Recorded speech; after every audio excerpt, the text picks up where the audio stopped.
Karong panahon sa kalagkalag, dili lamang bulak o kandila ang halinon. Apan bida sab ang klase-klase mga kakanin nga mo kompleto sab sa salo-salo sa panagtapok sa matag pamilya.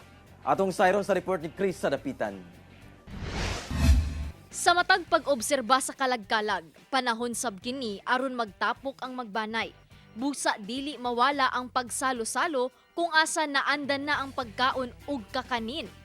Busa dili lamang bulak ug kandila ang halinon matag kalagkalag, lakip na sab mga kakanin. Gani, tulo ka adlaw una ang kalagkalag ang Buanga City na sa gunsunan og orders sa mga kakanin. Sold out lahat, lalo na yung bilao.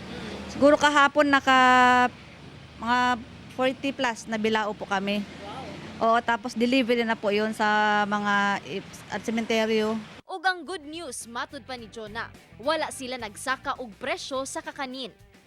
Ang presyo sa matag bilao anaa sa 350 hangtod 750 pesos depende sa size. Pwede sab pili sa imong gustong ibutang sa kada bilao. Adunay daral, puto, suman, kutsinta, pasung, bayo-bayo, tamal, suman latik, chikalang, chikoy, biko, ug uban pa nga moabot sa 40 ka klase. Apan gawas sa bilao, pwede sab per piece nga naa sa 10 hangtod 15 pesos. Mao na kini ang nahimong negosyo ni Jonah sulod sa halos 15 ka tuig.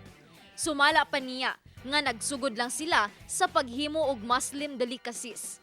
Karong taliabot na sab ang Christmas ug New Year season. Hinay-hinay na sab silang gadawat og mga bilao orders. Customer ko kasi kailangan nila kahit alas 5 ng umaga, okay lang sa akin. Mag-chat sila online, pick Christmas na naman preparation namin, ma'am. Nag-accept na kami ng order advance. Kauban, si Jerwin Fernando sa kamera. Ako si Chris sa Dapitan para sa One Mindanao.